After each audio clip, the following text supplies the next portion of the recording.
నమస్తే, welcome to defence round up. ఈ 56వ defence round up ఎపిసోడ్లో రక్షణ విభాగానికి సంబంధించిన వార్తల్ని విశ్లేషణాత్మకంగా మీ ముందరికి తేవడానికి మనతో జాయిన్ అవుతున్నారు మామిడి గిరిధర్ గారు. సార్ నమస్తే. సార్ నమస్తే హర్ష. నమస్తే సార్, నేవీకి ఈరోజు నిజంగానే త్రివిధ దళాలది ముగ్గురిది కలిపి వార్తలు ఉన్నాయి. సో ముందుగా మనం నేవీది కనుక చూసుకున్నట్టయితే వాళ్ళకి double bonanza sir.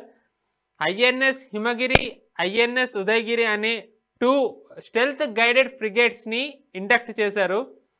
Make in ఇండియాలో ఇది నిజంగా one of the big achievement అంటున్నారు సార్. 70% కంటే ఎక్కువ ఇండిజినస్ ఉందని. ఈ అచీవ్మెంట్ని మీరు ఎలా చూస్తారు సార్? అండ్ నేవీది గత 10 ఏళ్లలో ప్రోగ్రెస్ అంటే మేక్ ఇన్ ఇండియా పరంగా కానివ్వండి, ఇండక్షన్స్లో కానివ్వండి, ఒక రకంగా నేవీ డెవలప్మెంట్ ఎలా ఉంది, ప్రభుత్వం ఎంత దృష్టి పెట్టింది అనే దాంతో పాటు ఇంకెంత పెట్టాలి, వీటి గురించి క్లుప్తంగా మీరు ఏం చెప్తారు సార్? మనకు గత 2-3 ఎపిసోడ్స్ ముందర మనం ఐఎన్ఎస్ తమాల్ గురించి చర్చించాం. అది విదేశాలలో తయారైనటువంటి ఆఖరి షిప్ అని చెప్పి మనం డిక్లేర్ చేసాం. కాబట్టి దాని తర్వాత రాబోతున్నటువంటి షిప్లన్నీ ఇంక్లూడింగ్ ఎయిర్ క్రాఫ్ట్ క్యారియర్ భారతదేశంలో తయారు చేసుకుంటామని చెప్పారు. ఇప్పుడు డొనాల్డ్ ట్రంప్ మన మీద వేస్తున్నటువంటి ఈ టారిఫ్ల దృష్ట్యా మనకు అర్థమైపోయింది, ప్రపంచంలో ప్రపంచ దేశాలన్నీ కూడా క్రమేపీ వాళ్ళ ఇంట్రెస్ట్లు చూసుకుంటున్నారు. మనకు దానివల్ల లాభం పెద్దగా ఉండకపోవచ్చు అని అర్థమైంది. సప్లై చైన్స్ అన్ని కూడాను వాళ్ళ పక్షాన పెడుతున్నాయి. వాళ్ళు దాన్ని వెపనైజ్ చేస్తున్నారు, అస్త్రంగా వాడు దేశాల మీద ఒత్తిడి తీసుకొచ్చి లొంగ తీసుకోవడానికి ప్రయత్నం చేయడానికి దాన్ని వాడు. గతంలో గ్లోబలైజేషన్ అన్న దాంట్లో కొన్ని పార్ట్స్ ఒక దేశంలో, ఇంకొన్ని పార్ట్స్ వేరే దేశంలో అన్ని కలిపి ఫైనల్ ప్రోడక్ట్ వేరే దేశంలో తయారయ్యాయి. ఫర్ ఇన్స్టెన్స్ వాళ్ళ బోయింగ్ కానీ వాళ్ళ లాకిడ్ మార్టిన్ లో ఉన్నటువంటి ఎయిర్ క్రాఫ్ట్స్ అన్ని కూడా ప్రమాణకు 30-40 దేశాల నుంచి వాళ్ళు ప్రొక్యూర్ చేసుకుంటారు. కానీ భారతదేశం కూడా అదే పంతాలు గ్లోబలైజ్ అయ్యాం. సడన్ గా చూస్తేనేమో వీళ్ళందరూ ఇలా వెపనైజ్ చేస్తున్నారు. మనకు చైనా ఏమో రేర్ ఎర్త్ మినరల్స్ ఇవ్వదు, అమెరికా ఏమో ఇంజన్లు ఆపేస్తుంది మనకు. కాబట్టి ఇదంతా అర్థమైన తర్వాత, చూసిన తర్వాత మన ప్రభుత్వం నిర్ణయించింది మనం మన ఆత్మనిర్భరత పెంచుకోవాలి. ఇది ఈ రోజు నిర్ణయం కాదు. మనం చూస్తే కనుక ఆల్మోస్ట్ 10-12 సంవత్సరాల క్రితం దీన్ని విస్తృతంగా ఉధృతంగా తీసుకుంది. గత ప్రభుత్వాలు కూడా నేను కొద్ది గొప్ప పనిచేసే కానీ చేయవలసినంత వేగంగా అంత ఎఫర్ట్స్ పెట్టలేదు. ఈ ప్రభుత్వం వచ్చాక దాని మీద ఎక్కువ ఫోకస్ పెట్టడంతో అప్పుడు తీసుకున్నటువంటి నిర్ణయాలన్నీ కూడా ఇప్పుడు గుణము రుచి చూపిస్తున్నాయి. ఫర్ ఇన్స్టెన్స్ ఈ ప్రాజెక్ట్ 7 ఆల్ఫా 17A అనే ప్రాజెక్ట్ 17 ఆల్ఫా 17A అనేది ఏదైతే ఉందో అది గతంలో ఉన్న శివాలిక్ క్లాస్ కంటే కూడా ఇంకా మెరుగైనటువంటిది, కొత్త నూతనమైనటువంటి అత్యాధునికమైనటువంటి టెక్నాలజీ వాడుకొని చేయాలి అన్నది దీనిలో ఉద్దేశం. అలాగే మనకు ఉన్నటువంటి వీక్నెస్లు ఉన్నాయి. మనం ఫర్ ఇన్స్టెన్స్ ఇంజిన్ అన్నది మనకు చాలా పెద్ద ప్రాబ్లం. అలాగే ఎయిర్ ఇండిపెండెంట్ ప్రొపల్షన్ అన్నటువంటి టెక్నాలజీ చాలా కాలం మన దగ్గర లేదు. రీసెంట్ గా జస్ట్ ఒక 3-4 సంవత్సరాల కింద దాన్ని మనం మాస్టర్ చేసుకోగలిగాం. కాబట్టి ఈ రోజు 70% దీంట్లో టెక్నాలజీ భారతదేశంలో ఉన్నటువంటి టెక్నాలజీ అంటే కనుక దాని అర్థం ఏంటంటే మనం గతంలో లేనటువంటి క్షమతను పెంచుతున్నాం. ఇంకా ఒక 30% మనకి ఆ క్షమత లేదు. బట్ ఫైన్, ఈ రోజు మనం చేసిన దాని తర్వాత మనకు రాబోయే కొన్ని మేబీ అనదర్ 5-6 ఏళ్లలో దీన్ని 100% దాకా తీసుకెళ్లేటువంటి కెపాసిటీ మనం బిల్డ్ చేసుకుంటాం. అదే పంతాలో మనకు ఎయిర్ ఫోర్స్ కావేరీ కావచ్చు, మనకు ఆర్మీకి సంబంధించిన ఫీల్డ్ గన్స్ ఇదివరకు బోఫోర్స్ అనుకున్నాం, ఇప్పుడు మన దేశంలో తయారవుతున్నాయి. కాబట్టి ఇవంతా క్రమేపీ మన దేశంలోనే తయారీ, ఇంకోరి మీద ఆధారపడకుండా ఉండే దిశగా తీసుకున్నటువంటి నిర్ణయాల యొక్క గుణం మనం చూస్తున్నాం. నేను విశాఖపట్నం దగ్గర భీమినిపట్నంలో ఉన్నాను. సో నేను ఇక్కడ ఉండగానే ఇది జరిగింది. రాజ్నాథ్ సింగ్ గారు వచ్చి వీటిని కమిషన్ చేసి, కమిషనింగ్ వేరే, లాంచింగ్ వేరే. ఇది ఈ విషయం మన ప్రేక్షకులు అర్థం చేసుకోవాలి. లాంచింగ్ అన్నది మొత్తం తయారైపోయిన తర్వాత దాన్ని సముద్రంలో వదులుతారు. వదిలిన తర్వాత బహుశా ఒక 10 నెలలు, సంవత్సరము, కొన్నిసార్లు సంవత్సరన్నర పట్టచ్చు. దాన్ని విస్తృతంగా ఫీల్డ్ ట్రయల్స్ చేస్తారు, తిప్పుతారు, దాన్ని సముద్రం అంతా తిప్పుతారు. ఎంతకాలం ఉండగలదు, ఈ అలల తాకిడికి తట్టుకోగలదా, షార్ప్ టర్న్స్ చేస్తే ఇంకేమైనా ఇబ్బందులు ఉంటాయా, దీని డిటెక్షన్ ఎలా ఉంటుంది, ఫైర్ పవర్ ఎలా ఉంటుంది, సర్ఫేస్ టు ఎయిర్ ఎలా ఉంటుంది, మన సర్ఫేస్ టు సర్ఫేస్ ఎలా ఉంటుంది, అలాగే అండర్ వాటర్ హార్పోన్స్ టార్పిడోస్ ఫైర్ చేయాలంటే ఎలా ఉంటుంది, ఇక్కడి నుంచి మనం ఎలక్ట్రానిక్ జామింగ్ చేయొచ్చా, ఎన్నో అంశాల్లో టెస్టింగ్ జరుగుతాయి. అన్ని టెస్టింగ్ అయిన తర్వాత ఫైనల్ గా దాన్ని కమిషన్ చేస్తారు. కమిషన్ చేశాక దానికి టీం ఉంటుంది, దానికి ఒక కమాండరు, దానికి టీమ్ స్ట్రక్చర్ అంతా వచ్చేస్తుంది, దానికి ఒక ఫ్లాగ్ ఇస్తారు. అది వచ్చిందంటే కనుక అది కంప్లీట్ ఒక ఆఫీషియల్ మన యుద్ధం చేయడానికి సిద్ధంగా ఉంది అని చెప్పి దాన్ని ఒక టైటిల్ ఇస్తారు. అది ఒకటే రోజు 2, అది కూడా స్టెల్త్ గైడెడ్ మిసైల్ ఫ్రిగేట్స్. దీనిలో ఎన్ని ఉన్నాయో అర్థం చేసుకోవచ్చు. స్టెల్త్ కాబట్టి ఇది ఒక విధమైనటువంటి ఎవరికి మన శత్రువుకి చిక్కకుండా తప్పించుకునేటువంటి దీంట్లో ఫీచర్స్ ఉన్నాయి. 100% ఎవరు చేయలేరు కానీ బట్ తప్పించుకునేటువంటి దానికి వాళ్ళ రెడార్ సిగ్నేచర్ అబ్జర్వ్ చేసుకుని ఇక్కడి నుంచి బౌన్స్ అయ్యేది కూడా అక్కడ మనకు ఉన్నటువంటి మెటల్ కోటింగ్ వల్ల వాళ్ళకు శత్రువులకి పెద్దగా తెలియకపోవడము, ఇది ఏంటి అని వాళ్ళు అర్థం చేసుకోలేనటువంటి ఒక టెక్నాలజీ దాంట్లో పెట్టాం. అలాగే గైడెడ్ మిసైల్స్ అంటే ఇక్కడి నుంచి వాళ్ళు బాలిస్టిక్ మిసైల్స్ కానీ క్రూజ్ మిసైల్స్ కానీ పిన్ పాయింట్ ఆక్యురసీతో కొట్టండి. సముద్రంలో ఏమవుతుందంటే మీరు సముద్రంలో ఉన్నటువంటి అసెట్స్ ని టార్గెట్ చేసి మనం కొడితే కనుక అక్కడ ఉన్న షిప్ కదిలిపోయి ఉండొచ్చు. ఈ రోజు మనం GPS లో చూసి దాన్ని ఎక్కడ ఉంది అని చూసి మనం కొడితే కనుక ఇది ఇక్కడి నుంచి వెళ్ళి అక్కడ 300-500 కిలోమీటర్ దూరంలో కొట్టేసరికి బహుశా అక్కడి నుంచి తప్పించుకోవచ్చు. కాబట్టి దానిని అలాగే వేటాడి చేసి దాన్ని పిన్ పాయింట్ ప్రెసిషన్ తో కొట్టడం అన్నది గైడెడ్ మిసైల్. కాబట్టి గైడెడ్ మిసైల్ ని వాడగలిగినటువంటి క్షమత ఉన్నటువంటి ఫ్రిగేట్స్ రెండు కూడా INS ఉదయగిరి, INS హిమగిరి. ఇన్ఫాక్ట్ ఈ సంవత్సరమే కొన్ని నెలల క్రితం మనకు INS నీలగిరిని మనం లాంచ్ చేసుకున్నాము. దాని గురించి మనం డిఫెన్స్ రౌండప్ లో చర్చించాము కూడా. అదే పంతాలో దీన్ని నీలగిరి క్లాస్ అంటే ఎలా ఉంటుందంటే మనకు నేవీలో మొట్టమొదటి ఒక 5-6 షిప్లు ఒక పర్టికులర్ క్లాస్ కి సంబంధించినవి మనం తయారు చేసుకుంటున్నామంటే మొట్టమొదటిది ఏదైతే మనం లాంచ్ చేస్తామో దాని పేరే మొత్తం తర్వాత వచ్చేటువంటి షిప్లకు అన్ని కూడాను ఏమంటారంటే class of submarines or class of ships కి అదే పేరు పెడతాం. Nilgiri class of stealth guided missile frigates అంటారు. గతంలో శివాలిక్ క్లాస్ అనేవాడు, కలవరి క్లాస్ అనేవాడు. ఇలా మొత్తం ఫస్ట్ ఏది లాంచ్ అవుతుందో దానికి ఏం పేరు పెడతామో ఆ క్లాస్ కూడా అదే పేరు పెట్టడం అనేది ఆనవాయితీ. కాబట్టి దీంట్లో ఉన్నటువంటి ఫీచర్స్ చూస్తే కనుక చాలా అత్యాధునికమైనటువంటి ఫైర్ పవర్ ఉంది వీళ్ళ దగ్గర. వాళ్ళ గన్స్ సిస్టమ్ కావచ్చు లేదా వాళ్ళకి ఉన్నటువంటి మిసైల్ ప్యాకేజ్ కావచ్చు. ఆఫ్ కోర్స్ మనకి ఇప్పుడు వచ్చిన షిప్లు అన్నింటిలో కూడా బ్రహ్మోస్ ఉంటుంది. బ్రహ్మోస్ 2-3 వర్షన్స్ ఉన్నాయి. మొదటిది పాత వర్షన్ 290 కిలోమీటర్స్ ఏదైతే ఉందో ఒరిజినల్ వర్షన్ బ్రహ్మోస్ ఎలాగూ ఉంటుంది. ప్లస్ ఇప్పుడు ఎక్స్టెండెడ్ వర్షన్ ఏదైతే వస్తుందో బహుశా 700-800 కిలోమీటర్ కొట్టగలిగింది అవి కూడా ఉంటాయి. ప్లస్ సర్ఫేస్ టు ఎయిర్ మన వీటి మీద దాడి చేయడానికి వస్తున్నటువంటి ఎయిర్ క్రాఫ్ట్స్ ని వాటిని షూట్ డౌన్ చేయడానికి కావాల్సినటువంటి ఎయిర్ పవర్ అది కూడా వీళ్ళ దగ్గర ఉంటుంది. అలాగే సముద్రం యాంటీ సబ్మరీన్ టార్పిడోస్ కింద సబ్మరీన్ వస్తుంది వీళ్ళ సోనార్ డిటెక్ట్ చేశాయంటే దాన్ని కూడా షూట్ డౌన్ చేయగలిగినటువంటి ఇది ఉంటుంది వాళ్ళకు. కాబట్టి ఇది ఒక ప్లస్ దాని మీద కనీసం అంటే 2 హెలికాప్టర్స్ ల్యాండ్ అయ్యేటువంటి టెక్. మామూలుగా మనకు ఎయిర్ క్రాఫ్ట్ క్యారియర్లు అయితే కనుక ఎయిర్ క్రాఫ్ట్స్ ల్యాండ్ అవుతాయి కానీ ఇది చిన్నది 6,700-7,000 డిస్ప్లేస్మెంట్ ఉన్నటువంటి టన్స్ డిస్ప్లేస్మెంట్ ఉన్నటువంటి షిప్స్ ఇవన్నీ కూడా దాని మీద 2 హెలికాప్టర్లు పెట్టగలిగినటువంటి క్షమత దీని మీద ఉంటుంది. కాబట్టి ఓవరాల్ చూస్తే కనుక గతంలో మనం విదేశీ శక్తులు విదేశీ సంస్థల మీద ఆధారపడి ఉన్నటువంటి పరిస్థితి నుంచి మన దేశంలోనే తయారు చేసుకుని అది ఒకటే రోజు మనం కమిషన్ చేయడం అంటే పెద్ద అచీవ్మెంట్, మనకు ఒక మైల్ రాయి. విశాఖపట్నంలో దీన్ని లాంచ్ చేయడం జరిగింది. కానీ ఇది తయారు చేసింది అఫ్ కోర్స్ కల్కటా బేస్డ్ మనకు garden reach ship builders and engineers ఎవరైతే ఉన్నారో వాళ్ళు, కొన్ని మెజగన్ డాక్స్, కొన్ని వీళ్ళు ఇద్దరికి ప్రాజెక్ట్ 17E వాళ్ళని ఇద్దరిని డిస్ట్రిబ్యూట్ చేశారు. సో అక్కడ తయారవుతున్నాయి. Garden reach ship builders and engineers అనేది బ్రిటిష్ కాలంలో ఉన్నటువంటి కంపెనీ. మన దేశంలో 2-3 ఉన్నాయి. వాటిలో కీలకంగా మనం చూస్తే మెజగన్ డాక్స్ లిమిటెడ్ ముంబైలో ఉన్నది, ఈ GRSC అనేది కోల్కతాలో ఉన్నది, కొచ్చిన్ షిప్ యార్డ్ మనకు మన ఎయిర్ క్రాఫ్ట్ క్యారియర్ వాళ్ళే తయారు చేశారు. అలాగే హిందుస్థాన్ షిప్ యార్డ్ లిమిటెడ్ విశాఖపట్నంలో వాళ్ళు కూడా తయారు చేస్తారు. ఇలా మనకు ఒక 3-4 కీలకమైనటువంటి పోర్ట్స్ ఉన్నాయి. కాబట్టి ఇది మన ఈస్టర్న్ కమాండ్ లో ఇప్పుడు ఇది ఇండక్ట్ అయింది.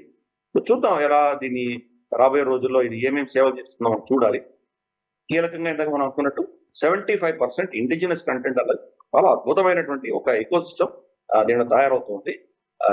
సేమ్ వే ఇప్పుడు మనకు ఎయిర్ క్రాఫ్ట్ క్యారియర్ కూడా అది కూడా ఆల్మోస్ట్ 70% పైబడి మన ఇండిజినస్ ఎక్విప్మెంట్ పెట్టాం. దాంట్లో నెక్స్ట్ కనుక మనం ఆర్డర్ ఇచ్చామంటే అది రమారం 80% దాకా వెళ్ళేటువంటి అవకాశం. ఇవన్నీ కూడా ఆర్డర్స్ ఇచ్చి 6-7 సంవత్సరాలు దాటిపోయింది కాబట్టి అప్పుడు ఉన్నటువంటి డిజైనింగ్ అప్పుడున్నటువంటి కెపాసిటీ ఆధారంగా ఇవన్నీ డిజైన్ అయినాయి. ఇప్పుడు రాబోయే ఆర్డర్స్ లో అదే పనిగా కొన్ని దానిలో పెట్టాల్సిన ఫీచర్స్ అన్ని కూడాను మన ఇండియన్ కంపెనీ భారతదేశంలో ఉన్నటువంటి కంపెనీలకు ఆల్రెడీ ముందస్తుగానే చెప్తారు, మాకు ఈ ఫీచర్స్ కావాలి, ఇవి మేము బయట నుంచి ఇంపోర్ట్ చేసుకుంటున్నాము కాబట్టి ప్లాన్ చేయండి, మీకు ఇప్పటి నుంచి ఫండింగ్ ఇస్తామని చెప్పడంతో వాడు రాబోయే 2-3 సంవత్సరాల్లో దాన్ని భారతదేశంలో తయారు చేసేటువంటి క్షమత వాళ్ళు పెంచుకుంటారు. కాబట్టి ఇది ఏదో ఒక మనకు షిప్ యాడ్ అయింది అన్నటువంటి విషయమే కాదు, మన ఇండస్ట్రియల్ బేస్ ని ఇండస్ట్రియల్ కెపాసిటీని కూడా పెంచుకుంటున్నాము. ఆత్మనిర్భరత ఎలాగో ఉంది కానీ ఆత్మనిర్భరత కంటే కూడా ఇంకా ఎక్కువ మనమే ఒక ఎక్స్పోర్టింగ్ దేశంగా ఎదిగేటువంటి సూచనలు కనిపిస్తున్నాయి. కాబట్టి మనకు నేవీకి తర్వాత దీన్ని తయారు చేసినటువంటి ఇంజనీర్లకు దాని మీద ఉండబోతున్నటువంటి కమాండర్స్ అండ్ నేవల్ ఆఫీసర్స్ కి వీళ్ళందరికీ కూడా మనం ధన్యవాదాలు చెప్తాము, కంగ్రాచులేషన్స్ చెప్తాము, అభినందనలు చెప్తాము. Right sir. మన అంశంలోకి వెళ్ళినట్టయితే మన డిఆర్డిఓ ఇంకొక integrated air defence system 3 QRSAM, VSHORAD and direct energy weapon మూడింటిని ప్రయోగించింది సార్. 3 చాలా సక్సెస్ఫుల్గా వాటి పని చేశాయని చెప్పి డిఆర్డిఓ ప్రకటించింది. ఆపరేషన్ సింధూర్ తర్వాత మన ప్రభుత్వం కానివ్వండి, త్రివిధ దళాలు వీళ్ళందరూ కూడా మన ఎయిర్ డిఫెన్స్ 4 లేయర్స్ ఏదైతే ఉందో దాన్ని ఇంకా పటిష్టం చేసే భాగంలోనే దీన్ని చేశారని అనుకోవచ్చా sir? Or something more than that అని ఏమన్నా అనుకోవచ్చా? మీరు ఎలా చూస్తారు సార్ దీన్ని? అంటే ఇది మనకు సుదర్శన్ చక్ర గురించి మనం గత ఎపిసోడ్ లో మాట్లాడాము. ఇది కూడా ఒక విధమైనటువంటి సుదర్శన్ చక్ర లాంటి మన ఎయిర్ డిఫెన్స్ ఏదో అవుతుందో దానికి సంబంధించినటువంటి అంశాలు ఇవన్నీ కలిపితేనే రేపు సుదర్శన్ చక్ర అవుతుంది. సుదర్శన్ చక్ర అన్నది ఒక S-400 S-500 సంబంధించిన విషయమే కాదు. షార్టెస్ట్ రేంజ్ నుంచి తీసుకుని లాంగెస్ట్ రేంజ్ వరకు మల్టీ లేయర్, మల్టీ డొమైన్ మనకు సెక్యూరిటీ, దేశానికి భద్రత కలిగించేటువంటి దిశగా సుదర్శన్ చక్రం అనేది వాళ్ళు రూపొందించారు. కాబట్టి దానికి సంబంధించి మనం తరచూ మనకు ఉన్నటువంటి క్యాప్స్ ఏమున్నాయో దాన్ని ఫిల్ చేసుకుంటూ వెళ్తాం. ఒకటి. రెండవది, ఇవన్నీ కలిసికట్టుగా ఎలా అనుసంధానం చేసుకొని రక్షణ కలిగిస్తాయన్నది ఈరోజు టెస్ట్ అయింది. అఫ్ కోర్స్ మనకు ఆల్రెడీ ఆపరేషన్ సింధూర్లో ఇవన్నీ కలిసి మనకు సెక్యూరిటీ ఇచ్చిన విషయం మనం చూసాం. కానీ అక్కడేమో గ్యాప్ కనిపించి ఉండొచ్చు మన వాళ్ళు. అందుకని ఇవి మన దగ్గర ఆల్రెడీ ఉన్నా కానీ కూడా దీన్ని యూనిఫైడ్ గా ఇవన్నీ కలిపి ఎలా మనం ఒకటేసారి చేయొచ్చు అనేది ఎక్స్పీరియన్స్ చేశారు. చాలా సక్సెస్ఫుల్ అయినాయని మనం వింటున్నాం. ఇంట్లో ఇందాక నువ్వు చెప్పినట్టు quick reaction surface to air missiles, QRSAMs అంటారు. మనకి వీటిలో మనకు ఈ అబ్రివేషన్స్ అర్థం చేసుకోవచ్చు. SAM అంటే surface to air missile, QR quick reaction surface to air missile అంటే రెడార్లు చిక్కకుండా దూరంకి వచ్చేసింది అంటే కనుక దాన్ని ట్యాకిల్ చేయడం. మన యుద్ధ స్థావరాల దగ్గర కానీ, క్రిటికల్ ఇన్స్టాలేషన్స్ లో కానీ ఒకవేళ కనుక రెడార్స్ కి ఎలాగో తప్పించుకొని వాళ్ళు లోపలికి రాగలిగితే క్విక్ రియాక్షన్ దగ్గర ఉన్నటువంటిది ఇమ్మీడియట్ గా ఎలా రియాక్ట్ అవ్వగలము. ఫర్ ఇన్స్టెన్స్ టిపికల్ గా మనకు అమృత్సర్ తీసుకున్నాం. అమృత్సర్ లో ఉన్నటువంటి మన క్యాంటన్మెంట్స్ కావచ్చు, లేదా మన గోల్డెన్ టెంపుల్ కావచ్చు, ఎయిర్పోర్ట్ రన్వేస్ కావచ్చు, ఇవి వాళ్ళు అక్కడి నుంచి ఫైర్ చేస్తే మనం డిటెక్ట్ చేసి దాన్ని కౌంటర్ చేసేంత లోపల కొట్టేటువంటి ప్రమాదం ఉంది. ఎందుకంటే లిటరల్ గా ఒకటే ఊరు లాహోర్ కానీ మనకు అమృత్సర్ కానీ కంటిన్యూస్ ఊరు, మధ్యలో గ్యాప్ ఉన్నటువంటి ఏదో గ్రామాలు ఉన్నాయి, ఏదో డెవలప్మెంట్ ఉంది, కంటిన్యూస్ గా ఉంది. కాబట్టి అంత షార్ట్ రేంజ్ లో కొట్టగలిగింది QRSAM quick reaction surface to air missile, చాలా తొందరగా కొట్టగలిగినట్టు. అలాగే V-SHORT రేంజ్, VSHORADS V-SHORT అంటే very short range air defence systems. ఇది కూడా అటువంటిది. దీంట్లో ఇన్ఫాక్ట్ మ్యాన్ పోర్టబుల్ ఉన్నాయి, నాన్ మ్యాన్ పోర్టబుల్ కూడా ఉంది. మ్యాన్ పోర్టబుల్ అంటే షోల్డర్ పెట్టి కొట్టగలిగినటువంటి వాళ్ళు గస్తీ తిరుగుతున్నారు, సడన్ గా చూసారు అక్కడ దాన్ని షూట్ డౌన్ చేయడానికి కూడా వాడుకోవచ్చు. లేదు దాన్ని ఆల్రెడీ ఇన్స్టాల్ చేస్తే కనుక కంప్యూటర్ రీడ్ చేసి దాన్ని కౌంటర్ చేయగలిగినటువంటి ఒక టెక్నాలజీ. ప్లస్ మూడవది డైరెక్టెడ్ ఎనర్జీ వెపన్ అన్నది మనకు లేమన్ లాంగ్వేజ్ లో పామరుడు అర్థం చేసుకునే భాషలో మనం చెప్పాలంటే ఒక laser weapon. Directed energy weapon, దాంట్లో ఎనర్జీయే వెళ్తుంది. అంటే అక్కడ ఉన్నటువంటి ఏదైతే డ్రోన్ కానీ ఏదైతే తిరుగుతుందో దాన్ని ఈ యొక్క రే మాదిరి పెట్టి, ఒక లేజర్ బీమ్ లాంటిది పెట్టి దాన్ని కాల్చేస్తారు. ఒకసారి దానికి కన్నం పడి దానికి కనుక దాన్ని ఏవియానిక్స్ దెబ్బతినిందంటే అది అలాగే పడిపోతుంది. కాబట్టి దానికి పెద్ద బాంబులు వాడి దానికి పెద్ద కష్టపడాల్సిన అవసరం లేదు. ఈ యొక్క డైరెక్టెడ్ ఎనర్జీ వెపన్ గురించి కూడా మనం డిఫెన్స్ రౌండప్ లో గతంలో వెపన్స్ సెక్షన్ లో మాట్లాడాం. మన ప్రేక్షకులు దాన్ని పాత ఎపిసోడ్ చూడవచ్చు. డైరెక్టెడ్ ఎనర్జీ వెపన్ మీద కూడా చాలా రీసెర్చ్ జరుగుతోంది. మనకు ఉన్నటువంటి క్షమతని రాబోయే సంవత్సరం లోపు బహుశా దాన్ని డబుల్ చేసేటువంటి ప్రయత్నాలు జరుగుతున్నాయి. ఇప్పటికి ఆల్రెడీ మన దగ్గర ఉన్నది. కానీ ఈ మూడు కలిసి మనకు QRSAM కావచ్చు, V-SHORT కావచ్చు, లేదా TEW కావచ్చు, వ్యక్తిగతంగా ఇవి బాగానే పనిచేస్తుండొచ్చు. కానీ మూడింటిని అనుసంధానం చేసినప్పుడు మనకు వస్తున్నటువంటి థ్రెట్, ఎటువంటి థ్రెట్, దానిని కౌంటర్ చేయడానికి ఈ మూడిట్లో ఏ శక్తి వాడాలి అని ఆ ప్రోటోకాల్ సిస్టమ్ నిర్ణయిస్తుంది. అది బాగా టెస్ట్ చేశారు. టెస్ట్ చేసి అద్భుతమైన రిజల్ట్స్ ఈరోజు చూసాం మనం.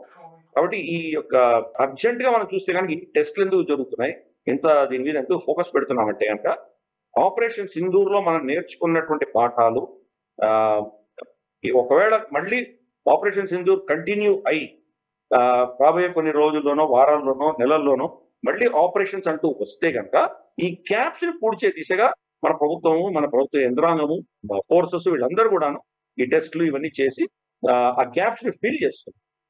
అందుకని బహుశా మనకు ఇప్పుడు ఏమర్థమవుతుందంటే ఆపరేషన్ సింధూర్లో ఈ మూడింటి యొక్క అనుసంధానంలో ఏవో ఇష్యూస్ వచ్చినాయి. బహుశా ఇండివిజువల్ కమాండ్స్ కొట్టగలిగారు. ఇవి సీమ్లెస్ గా 3 కలిసి కొట్టగలిగినటువంటి ఎక్స్పెరిమెంటేషన్ చేశారు. కాబట్టి వండర్ఫుల్, చాలా అద్భుతం. మనకు వాళ్ళకి థాడ్, తర్వాత పేట్రియట్ ఇటువంటివన్నీ గ్లోబల్ గా ఉన్నాయి. మనం ఇటువంటిదే భారతదేశంలో తయారు చేస్తాం. భారతీయ జుగాడ్ అంటాం. టెక్నాలజీ ఎక్కడి నుంచి తెచ్చుకుంటున్నాం. కొన్ని రష్యా నుంచి తెచ్చుకుంటున్నాం, కొన్ని ఇజ్రాయల్ నుంచి తెచ్చుకుంటున్నాం, కొన్ని ఫ్రాన్స్ నుంచి, కొన్ని మనమే తయారు చేసుకున్నాం. వీటిని అన్నింటినీ అనుసంధానం చేయగలిగినటువంటి కెపాసిటీ మన దగ్గర. ఆ అస్త్రాలు ఆ దేశంలో సరిగ్గా పనిచేయట్లేదు. S-400 రష్యాలో పెద్దగా పనిచేయట్లేదు. ఇంకేవో ఎక్విప్మెంట్ మనకు బరాక్ లాంటివి మనకు ఇజ్రాయెల్ పెద్దగా గొప్పగా పనిచేయట్లేదు. అప్పుడప్పుడు అది ఫెయిల్ అవుతుంది. కానీ వాటిని ఇంటగ్రేట్ చేసి మనం దీన్ని అద్భుతమైనటువంటి రిజల్ట్ సాధిస్తున్నామే, అది మన యొక్క గొప్పతనం. కాబట్టి ఈ యొక్క టీం అందరినీ కూడాను ఇంత అద్భుతంగా దీన్ని ఇంటగ్రేట్ చేసినందుకు దీన్ని సుదర్శన్ చక్ర అన్నటువంటి పెద్ద ఏమంటారంటే ఒక పెద్ద ప్రాజెక్ట్ కి సంబంధించి దాంట్లో ఉన్నటువంటి డిఫరెంట్ అంశాలలో ఇది ఒక కీలకమైన అంశం కాబోతున్నది. వీళ్ళందరినీ కూడా మనం అభినందిద్దాం. Right sir. మరి అంశంలోకి వెళ్ళినట్టయితే నోటాంలు ఇచ్చి ఇచ్చి ఇచ్చి భారత్ ఎట్టకేలకి ఒక ప్రయోగం చేసింది, అగ్ని మిసైల్. అది కూడా పరీక్షల్లో ఏవైతే వీళ్ళు రిజల్ట్ చూడాలి అనుకున్నారో ఆ రిజల్ట్ అంతా కూడా ఈ అగ్ని పరీక్ష ద్వారా, అగ్ని మిసైల్ పరీక్ష ద్వారా వచ్చిందని అంటున్నారు.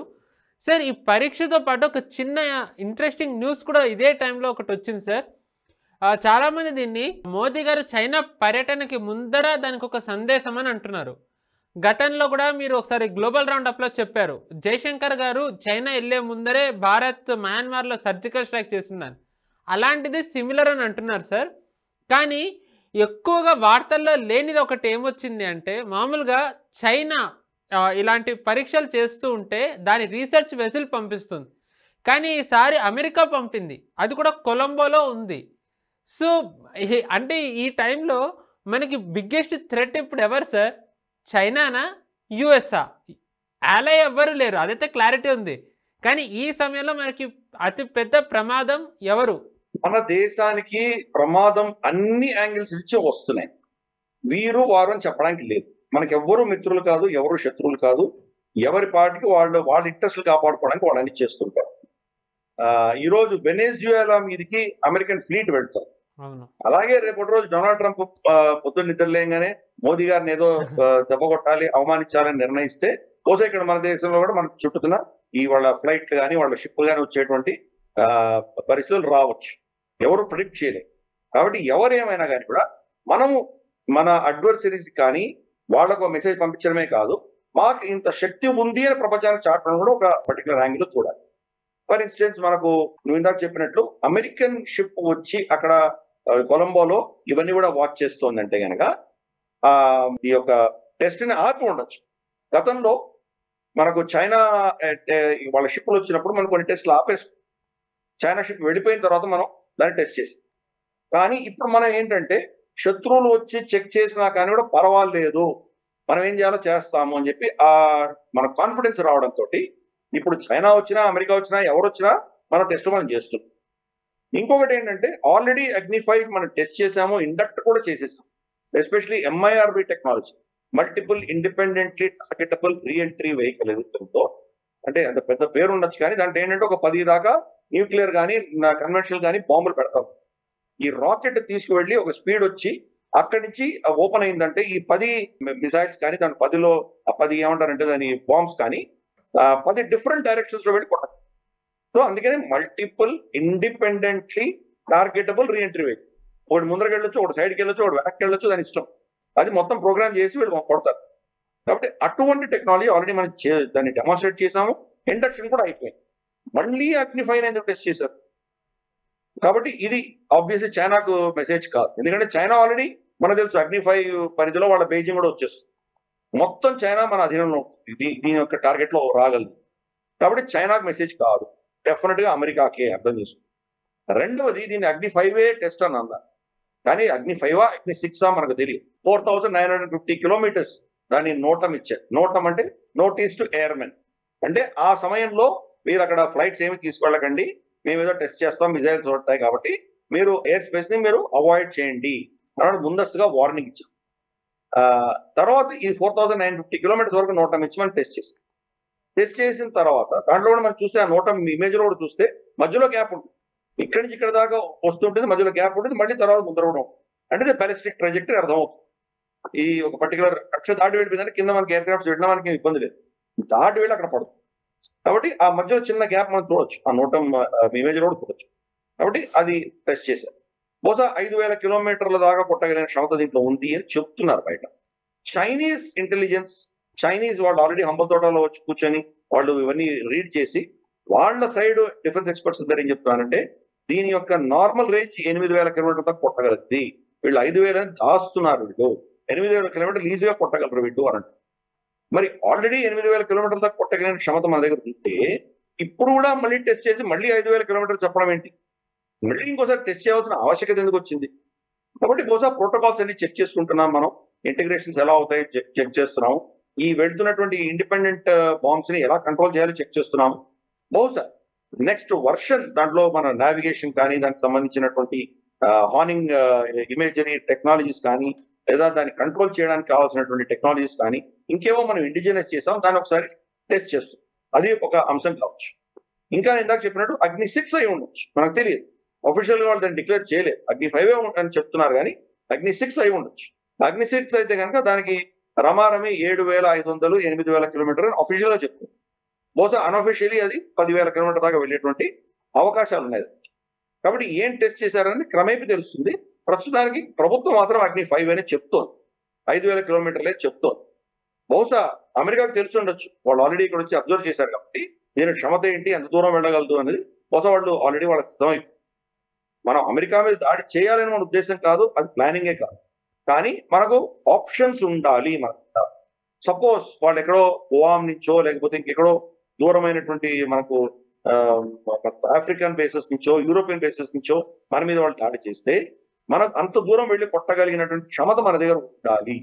ఉంటే కనుక మనల్ని సీరియస్ గా తీసుకుంటారు. ఈ అస్త్రాలన్నీ ఎటువంటి ఎప్పుడూ ప్రయోగం చేయకూడదు. మన దగ్గర ఉన్నాయని తెలిస్తేనే మన అడ్వర్సరీ కొంత వెనక్కు తగ్గేటువంటి అవకాశాలు.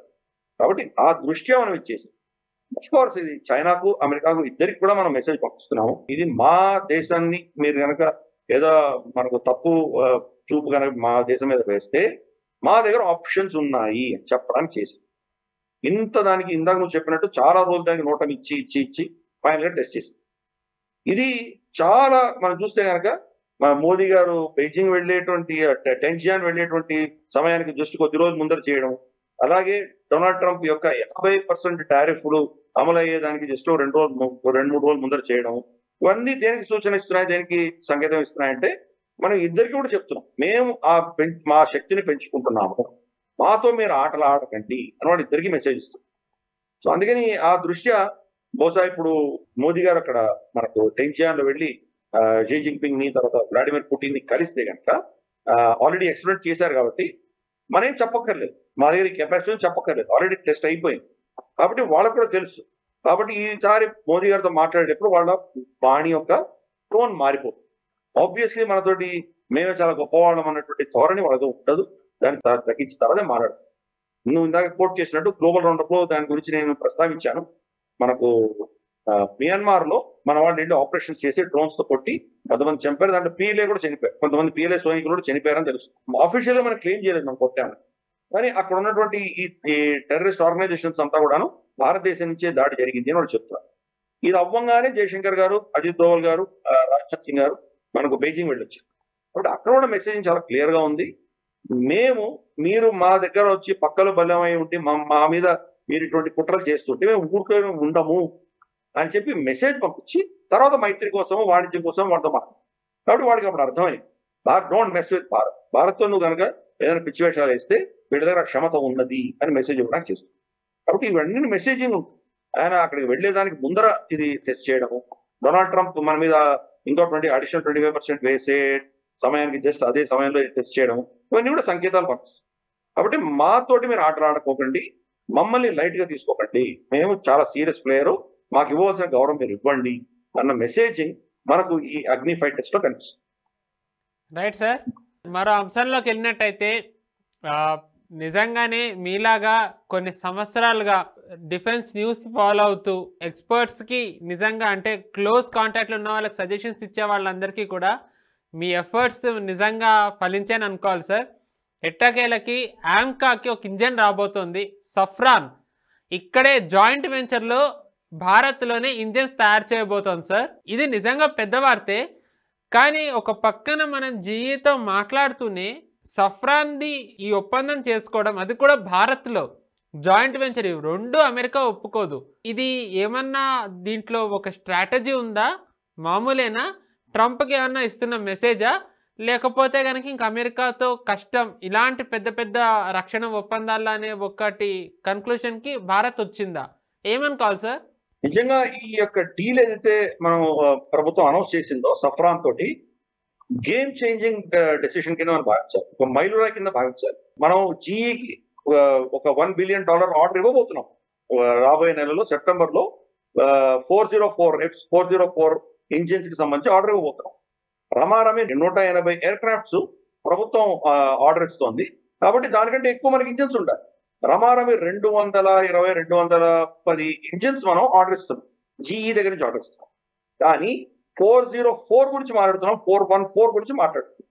మనకు సంబంధించి 414 కానీ అంతకంటే హైయర్ వర్షన్ కానీ అవసరం. కనీసం అంటే 120 కిలో న్యూటన్ థ్రస్ట్ ఉన్నటువంటి ఆఫ్టర్ బర్నర్ తర్వాత ఉన్నటువంటి థ్రస్ట్ ని ఉన్నటువంటి ఇంజిన్ మనకు కావాలి. మనకు ఉన్నటువంటి ఆప్షన్స్ చాలా 3-4 ఉన్నాయి.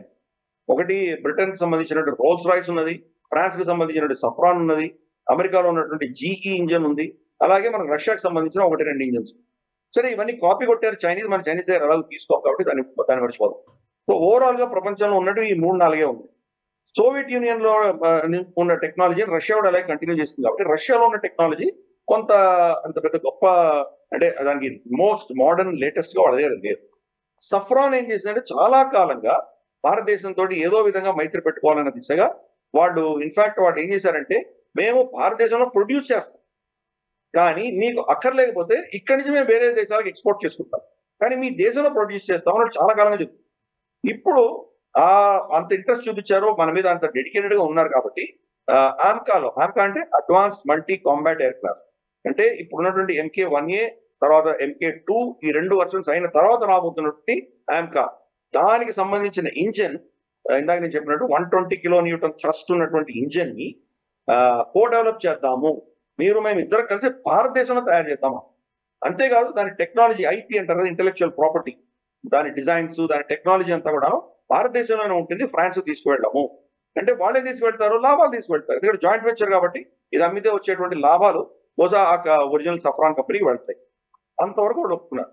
కాబట్టి ఇంత పెద్ద డెసిషన్ తీసుకునేసరికి మనకు ఆమ్కాకు సంబంధించిన ఇంజిన్లన్నీ కూడా ఇక్కడ తీసుకోవడానికి సిద్ధపడతాం. జీఈతో మనకు ఎదురైనటువంటి చేదు అనుభవాల దృష్ట్యా జీఈకి ప్రత్యామ్నాయం చూసుకుంటాం.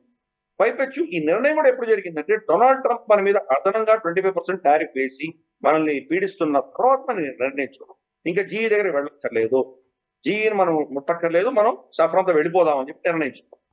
కాబట్టి ఆ దృష్ట్యా మనం చూడాలి, చాలా కీలకమైనటువంటి ఒక టెక్టానిక్ షిఫ్ట్ కింద భావించాలి. మన దగ్గర ఇంకా ఆప్షన్స్ ఉన్నాయి.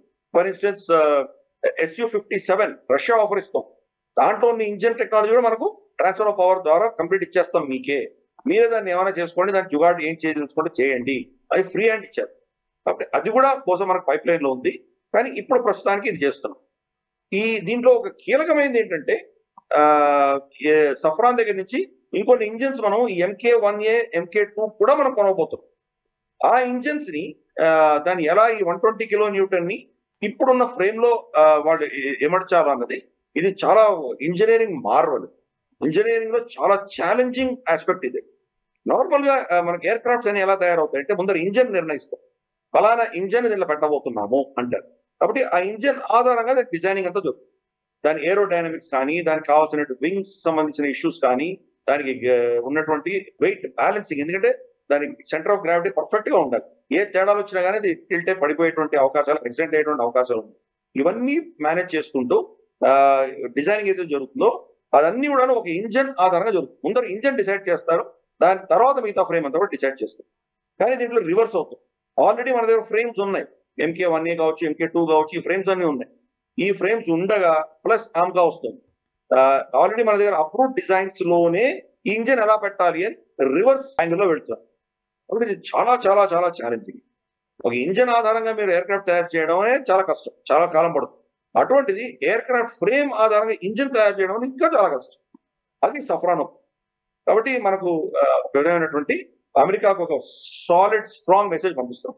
మేము మిమ్మల్ని నమ్మలేము, మిమ్మల్ని ట్రస్ట్ చేయలేము, ఆల్రెడీ మేము కమిట్ అయిపోయాం కాబట్టి, భూమిలో ఇరుక్కున్నాం కాబట్టి MK1Aకి సంబంధించి మీ దగ్గరే కొంటాం మేము. కాబట్టి GEకి అదనంగా మనం ఆర్డర్ ఇస్తున్నాము.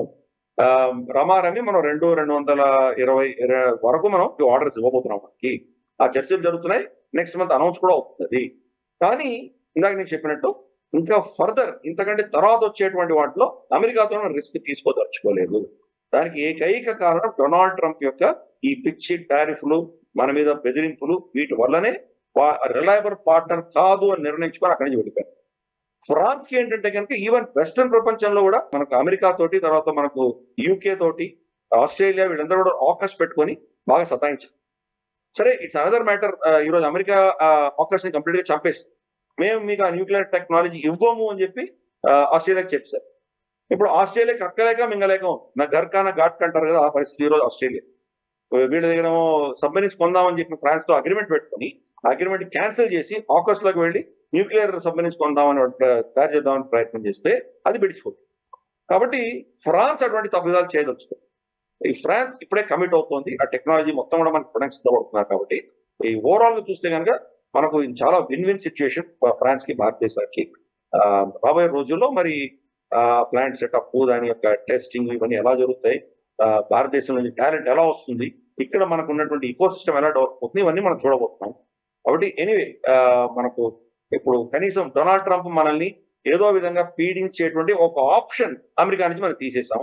కాబట్టి let us congratulate our government. Of course ఇంకా ఇది ఇంజిన్ యొక్క డిజైన్స్ అవన్నీ ఇంకా అవ్వలేదు, సమయం పడుతుంది ఇవన్నీ కూడాను. కానీ ఈ నిర్ణయం తీసుకున్నందుకు ప్రభుత్వాన్ని, భారత ప్రభుత్వాన్ని, మన ఆర్మ్డ్ ఫోర్సెస్ ని, ఎస్పెషల్లీ మన ఎయిర్ ఫోర్స్ ని, వీళ్ళందరినీ అభినందిద్దాము. ఆత్మ నిర్భరత పెంచుకోవడంలో ఒక మెట్టుగా వెళ్ళాం. మన దేశంలో తయారవ్వకపోయినా ఎవరు మనల్ని ఇండివిజువల్ గా బ్లాక్ మెయిల్ చేయకుండా ఆప్షన్స్ పెట్టుకుంటున్నాము.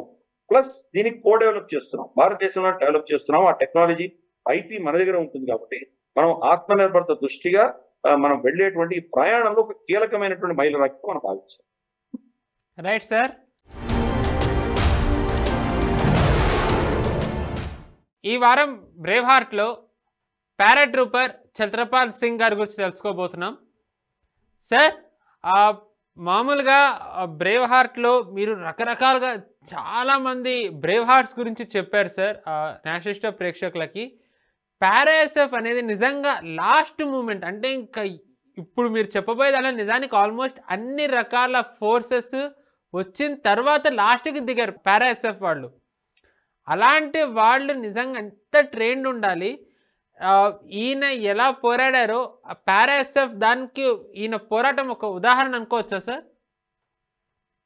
తప్పకుండా. మనకు పారా స్పెషల్ ఫోర్స్ అంటేనే మనం అర్థం చేసుకోవచ్చు. పారాచూట్ లో వాళ్ళని డ్రాప్ చేస్తారు. పారాచూట్ లో డ్రాప్ చేస్తున్నారంటే అర్థం ఏంటి? ఆ ప్రాంతానికి వెళ్ళడానికి ఏ మార్గం లేదు అని అర్థం చేసుకోవచ్చు. అంటే వీళ్ళు చేసేటువంటి ఏవైతే ఆపరేషన్స్ ఉంటాయో, ఈ ఆపరేషన్స్ వీళ్ళు బతికి రావడం అనేది చాలా కష్టం. బతికి రాగలిగితే అద్భుతమే, మంచిదే.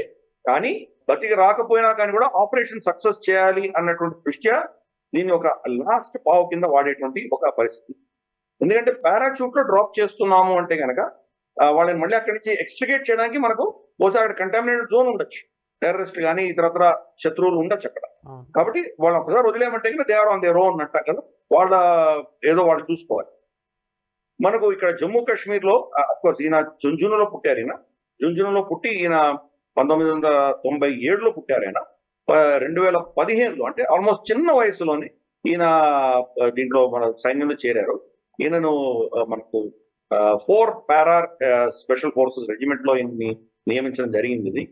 ఈయన అఫ్కోర్స్ 2020, అంటే ఆయన పుట్టింది 1997, అంటే 23 ఏళ్లకే ఈయన అంత సాహస కృత్యాలు చేశారు. ఆయన 2020లో జరిగినటువంటి ఒక ఘటన, మనకు కుప్వాడ దగ్గర ఉన్నటువంటి కొన్ని ప్రాంతాలలో, మంచుతో కూడినటువంటి ప్రాంతాలలో ఇన్ఫిల్ట్రేషన్ జరుగుతోంది అని మనకి ఇన్ఫర్మేషన్ వచ్చింది.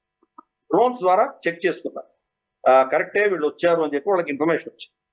పైపెచ్చి వీళ్ళు పెట్రోలింగ్ చేసేటప్పుడు మనుషులు నడిచినట్టు అక్కడ మనుషుల యొక్క ఎందుకంటే స్నో కాబట్టి స్నోలో మనుషులు నడిచినటువంటి దాఖలాలు కనిపించేవాడు. సో April 1న వీళ్ళు వాళ్ళతో కాంటాక్ట్ చేసి వాళ్ళ మీద ఫైరింగ్ చేస్తుంటే వాళ్ళు తప్పించుకొని వెళ్ళిపోగలుగుతారు. ఎందుకంటే వాళ్ళకి టెరైన్ అంతా బాగా తెలుసు. తప్పించుకొని వెళ్ళిపోయారు. ఇలా 2-3 రోజులు వాళ్ళు తప్పించుకుంటారు. ఇంట్లో రాష్ట్రీయ రైఫల్స్ చాలా మంది దీన్ని ఈ యొక్క ఆపరేషన్స్ దిగారు.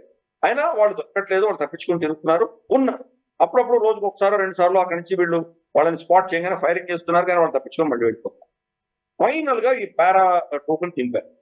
వీళ్ళని ఒక టీం అంతా ఒక 4-5 అక్కడ పారాషూట్ లో డ్రాప్ చేసి ఎత్తైనటువంటి ప్రాంతంలో ఒక పర్టికులర్ అక్కడ అడవులు, తర్వాత కింద చూస్తే అడవులు, పైన చూస్తే గుహలు, అంత మంచు రమారమి 10 అడుగులు 8-10 అడుగులు ఎత్తున్నటువంటి మంచు, దాంట్లో వాళ్ళని డ్రాప్ చేశారు. వీళ్ళందరూ కూడా వాళ్ళు ఎత్తుకుంటూ వెళ్ళారు. అన్ఫార్చునేట్ గా ఏమైందంటే అక్కడ ఆ మంచు వీళ్ళ బరువు తట్టుకోలేక పడిపోయి నదిలో కొట్టుకుపోవడం మొదలుపెట్టారు. నదిలో కొట్టుకుపోతుంటే వాళ్ళు నది పక్కన ఉన్నటువంటి ఒక చిన్న గుహ దగ్గర వాళ్ళు కాపు కాస్తున్నారు. వాళ్ళు అంటే వీళ్ళ ఫైరింగ్ ని తట్టుకొని ఫైరింగ్ వాళ్ళకు ఏం ఇబ్బంది పెట్టకుండా ఉండడానికి ఒక విధమైనటువంటి ఒక సెక్లూడెడ్ స్పాట్ లో ఉన్నారు. నదిలో ఎప్పుడైతే వీళ్ళు వెళ్ళడం జారిపోతున్నారో వీళ్ళ మీద ఫైరింగ్ మొదలుపెట్టారు. ఘోరమైన ఫైరింగ్ లో వీళ్ళందరికీ కూడా దెబ్బలు తగిలిన తర్వాత వీళ్ళ కమాండర్ ఎవరైతే ఉన్నారో ఆ కమాండర్ కూడా దీంట్లో వీళ్ళ పరిస్థితి అర్థం చేసుకొని హుటాహుటిని బయటలో దిగడం మనం చూస్తాం. మనకు సుబేదార్ సంజీవ్ కుమార్ ఆయన వీళ్ళ కమాండర్, ఆయన కూడా దిగారు. ఆయన తర్వాత ఆయనతో పాటు ఇంకా 2-3 కూడా వెళ్ళి కష్టపడితే ఛత్రపాల్ సింగ్ గారు ఆయన ఇంకొక ఆయనతోటి కొలి ఒకతను, వీళ్ళిద్దరు ఈ ఫైరింగ్ డైరెక్ట్ లైన్ లో వచ్చారు. వాళ్ళ ప్రాణాలకు లెక్క చేయకుండా వాళ్ళు ఈ టెర్రరిస్ట్ చంపడానికి వాళ్ళు ప్రయత్నం చేశారు. కానీ కంప్లీట్ ఎక్స్పోజ్ అయిపోయాం కాబట్టి చాలా తీవ్రమైన గాయాలు తగిలాయి. వీళ్ళు అంతటి సాహసోపేతంగా వాళ్ళ దెబ్బలు తగిలినా కానీ కూడా వాళ్ళని ఎలిమినేట్ చేసుకుంటూ వెళ్ళారు. ఫైనల్ గా సంజీవ్ కుమార్ గారు వాళ్ళు వచ్చేసరికి వీళ్ళు వెళ్ళినటువంటి 2-3 పడిపోయినటువంటి వాటిలో ఒక వ్యక్తిని మాత్రమే అక్కడి నుంచి వాళ్ళు బయటకు సురక్షితంగా తీసుకురాగలరు. మిగతా వాళ్ళు అక్కడే ఉండిపోయారు. కాబట్టి ఆ యుద్ధంలో రమారమి 5-6 మంది వీళ్ళ పారాట్రూపర్ సంబంధించినటువంటి టీం సంబంధించిన వాళ్ళు చనిపోయారు. ఛత్రపాల్ గారు కూడా ఈ యొక్క బుల్లెట్స్ తగిలి అక్కడికక్కడే స్పాట్ అంటే అక్కడికి ఎయిర్ లిఫ్ట్ కూడా చేయలేనటువంటి పరిస్థితులు ఆయన బలిదానం ఇచ్చారు ఆయన. కాబట్టి ఆయనకు ఈ యొక్క సాహసోపేతమైన చర్య వల్ల అక్కడ ఉన్నటువంటి టెర్రరిస్టులను ఫైనల్ గా కంప్లీట్ గా వీళ్ళ టీం అంతా కూడా ఎలిమినేట్ చేయగలిగింది. అటువంటి గొప్ప సాహసోపేతంగా చేసినటువంటి ఈ చర్యకు మనకు ప్రభుత్వం రికగ్నైజ్ చేసి ఆయనకు సేనా మెడల్ బహుకరించింది. ఆయన ఆత్మకు శాంతి కలగాలని, ఆ ఆత్మకు ఉత్తమ గతులు కలగాలని ఆ భగవంతుని ప్రార్థిద్దాం. వాళ్ళ తల్లిదండ్రులు అటువంటి ఒక గొప్ప వీరుణ్ణి ఈ దేశానికి ఇచ్చినందుకు వాళ్ళకు పాదాభివందనం చెప్తారు. Right sir. ఈ వారం వెపన్ సెగ్మెంట్లో Dhanush anti ship ballistic missile అనే ఒక వెపన్ గురించి తెలుసుకోబోతున్నాం. నేవీలో దీన్ని ఎలా ఉపయోగిస్తారో ఇప్పుడు మనం తెలుసుకుందాం. సార్, మామూలుగా ఈ వెపన్ అనే సెగ్మెంట్లో మీరు ఎయిర్ ఫోర్స్ వాడే వెపన్స్, మన సైన్యం వాడే వెపన్స్ గురించి కూడా చెప్పారు. కానీ నేవీ దగ్గర కూడా కొన్ని వెపన్స్ ఉంటాయి సార్. అందులో యాంటీ షిప్ బలిస్టిక్ మిసైల్ అనేది చాలా ముఖ్యమైనది. ధనుష్ ఆ కేటగిరీలోకి వస్తుంది సార్. ఈ మిసైల్ ప్రత్యేకత ఏంటి? దీని పేరే SHLBM అంటారు. అంటే ship launched ballistic missile. Cruise missile కాదు, బాలిస్టిక్ మిసైల్. బట్ ఈ రోజు రేపట్లో వచ్చేటువంటి బాలిస్టిక్ మిసైల్స్ అన్నింటిలో కూడాను కొంత మెనోవరబిలిటీ అనేది మనం చూస్తున్నాం. ఎందుకంటే అది టార్గెట్ ని హార్నింగ్ చేసి కొడితే కనుక అది ఆ టార్గెట్ ని చేజ్ చేసుకుంటూ వెళ్ళి కొట్టగలిగిన ఫీచర్స్ ఈరోజు బాలిస్టిక్ మిసైల్స్ కూడా వచ్చేస్తాయి. మనకు ల్యాండ్ బేస్డ్ మిసైల్స్ ఏవైతే ఉన్నాయో పృథ్వీ 2, పృథ్వీ 3 రమారమి అదే టెక్నాలజీ తోటి అదే క్షమతతోటి తయారైనటువంటి ఒక విషయం మనం అర్థం చేసుకోవాలి. బ్రహ్మోస్ ఉంది ఫర్ ఇన్స్టెన్స్, లేదా పృథ్వీ ఉంది, లేదా అగ్ని ఉంది. ఇవన్నీ వర్షన్స్ వేరే డిఫరెంట్ గా రావాలి. ఒకటే మిసైల్ ని అన్ని ప్లాట్ఫామ్లు పెట్టి కొట్టలేము. మనం ల్యాండ్ బేస్డ్ ఏదైతే కొడతామో అది ఎయిర్ ఫోర్స్ వాడలేదు. ఎయిర్ ఫోర్స్ అనుసంధానం కావాలి. కింద పైలాన్ లో పెట్టినప్పుడు ఫైర్ చేసినప్పుడు ఆ ఫైర్ కనుక ఎయిర్ క్రాఫ్టే దెబ్బ కొట్టిందంటే ఎయిర్ క్రాఫ్ట్ పేలిపోతుంది. కాబట్టి అటువంటి ప్రమాదం లేకుండా అది షూట్ చేయగలిగినటువంటి దాని ఇంటిగ్రేషన్ అవ్వాలి. అలాగే షిప్ మీద లోపల క్యానిస్టర్స్ ఉంటాయి. అక్కడి నుంచి ఫైర్ చేసేటప్పుడు అది ల్యాండ్ బేస్డ్ ఫైరింగ్స్ ప్లాట్ఫామ్ లో అయితే స్టెబిలిటీ ఉంటుంది. దీంట్లో అయితే కనుక రఫ్ సీస్ లో వెళ్తూ ఉంటుంది. దాన్ని తట్టుకోగలిగిన క్షమత ఉంటుంది. సాల్టీనెస్ ఉంటుంది. అక్కడ ఆ గాలిలో చాలా సాల్ట్స్ ఉంటుంది మనకు. కాబట్టి అంత కరోడ్ అయిపోయేటువంటి ప్రమాదం ఉంది. సిగ్నల్ జామ్ అయిపోవచ్చు. ఎక్కడ కరోషన్ అవుతుంది? మేబీ మెటల్ కరోడ్ అవడానికి సమయం పట్టొచ్చు, కానీ దాని కనెక్టర్స్ ఉంటాయి, దాన్ని డెటనేట్ చేయడానికి కావాల్సిన ఉంటాయి, ఇవేవైతే ఎక్స్పోజ్ అయి ఉంటాయో అవి కరోడ్ అయిపోవచ్చు. కాబట్టి ఏ అస్త్రమైనా మూడింటికి సపరేట్ గా దాన్ని రీసెర్చ్ చేసి దాన్ని navy version, air force version, land version separate గా తయారవుతాయి. దీన్ని మనం పృథివీ 2 కానీ పృథివీ 3 రేంజ్ లో మనం దీన్ని చూడొచ్చు. రమారమి 350 నుంచి 500 కిలోమీటర్ దాకా కొట్టగలిగిన క్షమత దీంట్లో ఉంటుంది. 500 నుంచి 1000 కిలోగ్రాముల బాంబ్ మెటీరియల్ తీసుకొని వెళ్ళగలదు. కన్వెన్షనల్ కావచ్చు, న్యూక్లియర్ కావచ్చు. న్యూక్లియర్ వెపన్ కూడా డెటనేట్ చేయగలిగినటువంటి కెపాసిటీ. ప్లస్ అలాగే మనం ఐ థింక్ కొన్ని ఎపిసోడ్స్ క్రితం మనం చర్చించాం కూడా, బాంబులు బ్యాలిస్టిక్ తో తర్వాత క్రూజ్ రెండింటి యొక్క తేడా ఏంటి, మనం దాని గురించి వెపన్ సెక్షన్ లో గతంలో చెప్పుకున్నాం. వాటిల్లో కూడా డెటనేషన్ ఎలా ఉంటుంది చెప్పు. కొన్ని ఆకాశంలో డెటనేట్ అవుతాయి. ఫర్ ఇన్స్టెన్స్ టార్గెట్ మీద పడకుండానే టార్గెట్ దగ్గరకు వచ్చిన తర్వాత అక్కడ ఆకాశంలో డెటనేట్, బహుశా కొన్ని 100 మీటర్ల దూరంలో డెటనేట్. దానికి ఇంపాక్ట్ చాలా విస్తృతంగా ఉంటుంది. ఇంకొన్ని బాంబులు అయితే డైరెక్ట్ గా వెళ్ళి ఆ ఆబ్జెక్ట్ ని కొట్టి తర్వాత డెటనేట్, కొన్ని టైమర్ డెటనేట్ చేస్తారు. ఇంకొన్ని రిటార్డెడ్ డెటనేషన్ ఉంటుంది. అంటే కొట్టిన తర్వాత అది మనం ఫర్ ఇన్స్టెన్స్ దానికి సంబంధించినటువంటి డెక్ లోనో ఎక్కడో వాళ్ళ కమాండ్ సెంటర్ లోనో వెళ్ళిపోయిన తర్వాత అప్పుడు పేలుతుంది. సో కొంత సమయం తర్వాత పడుతుంది. ఎస్పెషల్లీ బంకర్ బస్టర్ బాంబ్స్ లాంటివి వాడుకుంటాం. కాబట్టి ఇటువంటి చాలా దీంట్లో ఫీచర్స్ అన్ని ఉంటాయి. ఎన్నో పారామీటర్స్ టెస్ట్ చేస్తున్నారు. గతంలో ఆల్రెడీ ధనుష్ ని ఇండక్ట్ చేసేటప్పుడు అంతకంటే ముందరే ఫీల్డ్ ట్రయల్స్ చాలా జరిగింది. ఎసెన్షియలీ దీని మేజర్ రోల్ ఏంటంటే శత్రువు యొక్క షిప్పులు, వాళ్ళకి ఎయిర్ క్రాఫ్ట్ క్యారియర్లు, వాటిని టార్గెట్ చేయడానికి వాడేటువంటి వెపన్ కింద దీన్ని మనం పరిగణించాలి. కానీ ఇవన్నీ మల్టీ రోల్ ఉంటాయి. ఫర్ ఇన్స్టెన్స్ 350 కిలోమీటర్ 400 కిలోమీటర్ దూరంలో ఏదైనా సీపోర్ట్, కరాచీ పోర్ట్ దాని దగ్గరగా వెళ్ళి అక్కడి నుంచి కొడితే కనుక తప్పకుండా అది ఈవెన్ ల్యాండ్ బేస్డ్ టార్గెట్స్ కూడా కొట్టగలదు. కానీ 350 కిలోమీటర్స్ 400 కిలోమీటర్స్ అంటే కనుక వాళ్ళ మిసైల్ రేంజ్ లో కూడా రావచ్చు కదా ఇది. అలాగే వాళ్ళ మిసైల్ డిఫెన్స్ షీల్డ్ లో కూడా ఇది పనిచేయచ్చు కదా. కాబట్టి ఈ ప్రమాదాలు ఉంటాయి. కాబట్టి జనరల్ గా ship to ship attacks general గా దీన్ని వాడతారు. బట్ ల్యాండ్ బేస్డ్ కొట్టడానికి వీళ్ళకు అన్ని అధికారాలు ఉన్నాయి, అన్ని కెపాసిటీ కూడా ఉంటుంది. సో కాబట్టి ఈ యొక్క మిసైల్ ఏదైతే ఉందో ఇది ఇందాక నేను చెప్పినట్టు మన న్యూక్లియర్ ట్రయేడ్ సంబంధించినటువంటి ఒక కీలకమైనటువంటి ఒక అస్త్రం. న్యూక్లియర్ ట్రయేడ్ అంటే ఆకాశం నుంచి కానీ, భూమి మీద నుంచి కానీ, సముద్రం మీద నుంచి కానీ కొట్టగలిగినటువంటి కెపాసిటీ ఉన్నప్పుడు న్యూక్లియర్ ట్రయేడ్ అంటే. ఆ న్యూక్లియర్ ట్రయేడ్ లో సముద్రం నుంచి కొట్టగలిగిన క్షమతని పెంచుకున్నాం. మన ఇష్టం, న్యూక్లియర్ అటాక్ చేయాలంటే న్యూక్లియర్ మెటీరియల్ పెడతాం, న్యూక్లియర్ అటాక్ వద్దు అనుకున్నప్పుడు కన్వెన్షనల్ పెడతాం. కాబట్టి అవన్నీ కూడా ప్రభుత్వం, నేవీ ఫోర్సెస్ నిర్ణయిస్తాయి. కానీ ఈ అస్త్రంలో ఈ క్షమత అంతా కూడా ఉంటుంది. కాబట్టి ఈ యొక్క అస్త్రం గురించి మనం ఈరోజు మన ప్రేక్షకులకు చెప్పే ప్రయత్నం చేసాం. మనం చాలా టెక్నికల్ కాంప్లికేషన్స్ డీప్ గా వెళ్ళట్లేదు.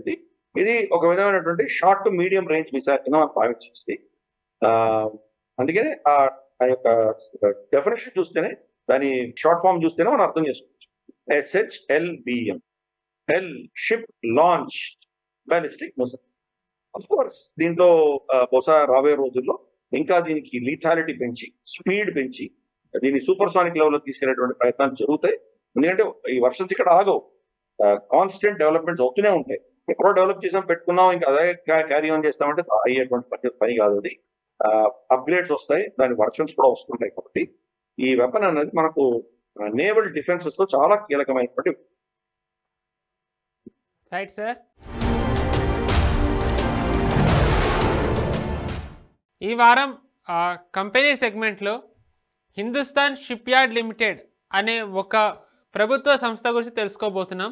ఆంధ్రప్రదేశ్ బేస్ అయిన ఈ సంస్థ నేవీకి ఎలాగా ఇంతకాలం సేవలు అందించిందో ఇప్పుడు మనం తెలుసుకోబోతున్నాం. Sir, Hindustan ship yard limited రకంగా ఈరోజు నేవీతోనే కార్యక్రమం మొదలెట్టాం సార్. ఇన్ఫ్యాక్ట్ ఆ కమిషన్ ఏవైతే మీరు మాట్లాడారో అది కూడా ఆంధ్రప్రదేశ్లోనే జరిగింది. హిందుస్థాన్ షిప్ యార్డ్ కూడా ఒక రకంగా ఆంధ్రప్రదేశ్లోనే ఉంది. ఈ సంస్థ గురించి మీరు ఏం చెప్తారు సార్?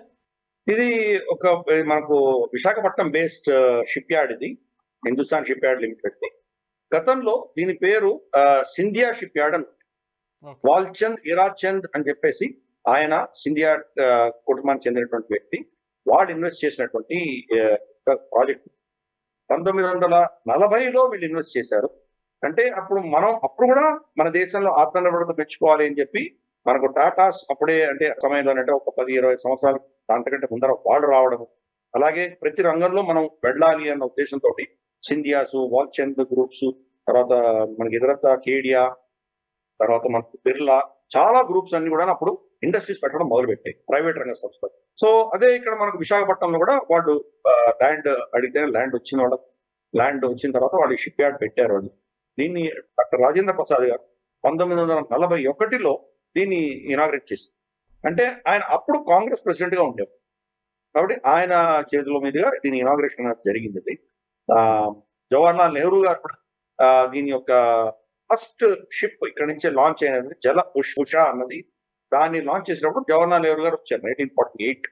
అంటే అప్పటికి మనకు బ్రిటిష్ వాళ్ళు వెళ్ళిపోయారు, ట్రాన్స్ఫర్ ఆఫ్ పవర్ అయిపోయింది. తర్వాత ఒక సంవత్సరం తర్వాత ఈయన వచ్చారు. జవహర్లాల్ నెహ్రూ వచ్చిన తర్వాత ఆయనకు కమ్యూనిస్ట్ భావజాలాలు, సోషలిజం భావజాలాలు విపరీతంగా ఉండిందని మనకు తెలుసు.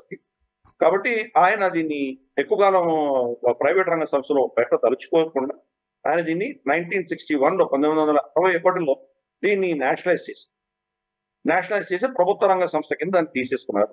దాన్ని కంప్లీట్ గా ప్రభుత్వం అధీనంలో తీసుకున్నప్పుడు ఫస్ట్ ఇది షిప్ యార్డ్కి సంబంధించి మన షిప్పింగ్ మినిస్ట్రీలో ఉండేది, సివిల్ షిప్పింగ్ మినిస్ట్రీలో ఉండేది. తర్వాత క్రమేపీ దీన్ని డిఫెన్స్ మినిస్ట్రీకి ట్రాన్స్ఫర్ చేసిన తర్వాత రమారమి 80,000 డెడ్ వెయిట్ టన్నేజ్ అంటారు. డెడ్ వెయిట్ అనే DWT అనేది మెషర్ చేస్తారు. అంటే దాంట్లో మీరు అన్నము, ఆహారము, నీళ్లు, ఇంధనము, అస్త్రాలు ఇవేవి యాడ్ చేయకుండా ఉన్నప్పుడు ఆ షిప్ యొక్క బరువు ఎంత ఉంటుందో దాన్ని డెడ్ వెయిట్ టన్నేజ్ అంటారు. అది 80,000 టన్నేజ్ దాకా తయారు చేయగలిగినటువంటి క్షమత ఈ షిప్ యార్డ్ లో వచ్చిన షిప్ యార్డ్ తర్వాత రెండవ పెద్ద షిప్ యార్డ్ కింద మనం దీన్ని భావించవచ్చు. అంతటి కెపాసిటీ ఉన్నట్టు. కాబట్టి వాళ్ళు ఇక్కడ మనకు విశాఖపట్నం బేస్డ్ ఈ యొక్క కంపెనీ మనం చూసాం. వీళ్ళు గతంలో మనకు INS ధ్రువ్ అని చెప్పేసి, అలాగే మనకు INS నిస్తార్ ఇటువంటివన్నీ లాంచ్ చేస్తాం. INS నిస్తార్ మనం ఒకసారి 2 ఎపిసోడ్స్ ముందే దీని గురించి మనం చర్చించాం.